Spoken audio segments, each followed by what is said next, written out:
ম্যাডামের বিয়ে বক্সের মধ্যে? কি ব্যাপার প্রিয়া, তুমি রুমের মধ্যে এই কি সব নোংরা আবর্জনা নিয়ে এসে রাখছো? এসব কি, বের করো এগুলো রুম থেকে।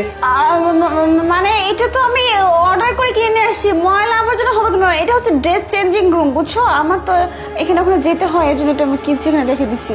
ঠিক আছে, এটা তোমার ড্রেস চেঞ্জিং রুম, তুমি অনলাইন থেকে অর্ডার করে কিনছো, কিন্তু এটা রুমের মধ্যে কেন? কেমন খারাপ দেখা যাচ্ছে না? তুমি এটা রুম থেকে বের করো। ঠিক আছে, আমি বের করছি। এই না না, তুই কি বলছো? এটা তো আমার জিনিস, আমি বের করব, তুমি কেন বের করতে যাবে? তুমি এক কাজ করো, তুমি যাও, অফিসে যাও। ঠিক আছে, কিন্তু এটা রুমের মধ্যে খারাপ দেখা যাচ্ছে না? আমি যাচ্ছি তো, অফিসে যাচ্ছি।